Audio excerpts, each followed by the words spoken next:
ഇപ്പം നടക്കുന്ന പഞ്ചായത്ത് തെരഞ്ഞെടുപ്പിൽ ഫ്രഷ് കട്ടിന് സ്വാധീനമുള്ള മേഖലയിൽ കോൺഗ്രസിൻ്റെ സ്ഥാനാർത്ഥികളെ നിർത്തുന്നില്ല എന്ന് പറഞ്ഞൊരു പ്രചരണം നടക്കുന്നില്ലേ?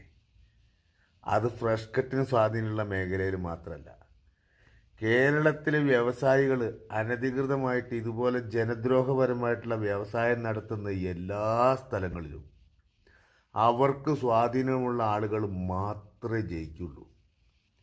അങ്ങനെ ജയിക്കാൻ പറ്റിയാൽ പഞ്ചായത്ത് വരെ പിടിച്ചെടുക്കുക എന്നുള്ളതിൻ്റെ ഏറ്റവും വലിയ തെളിവാണ് കിഴക്കമ്പലം. പക്ഷേ കിഴക്കമ്പലത്ത് അവരുടെ CSR ഫണ്ട് അവർ കൃത്യമായിട്ട് ഉപയോഗിക്കുന്നുണ്ട്, ജനങ്ങളുടെ ജീവിതത്തിൽ മാറ്റം വരുത്തുന്നുണ്ട്.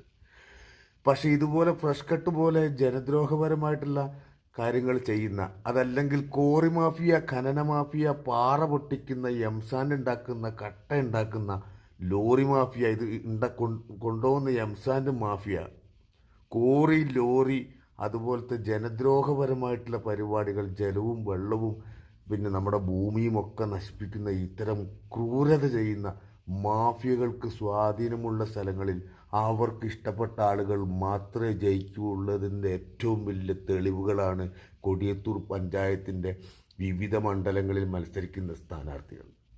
സംശയം ഉണ്ടെങ്കിൽ ഒന്ന് അന്വേഷിച്ച് നോക്കും, മനസ്സിലായോ? അത് കമ്മ്യൂണിസ്റ്റും കോൺഗ്രസും ഒന്നും അതിൽ യാതൊരു ഇതുമില്ല. സ്വാധീനമുണ്ടോ വ്യവസായികൾക്ക്, അവർക്ക് താല്പര്യമുള്ളവർ മാത്രമേ ജയിക്കൂ.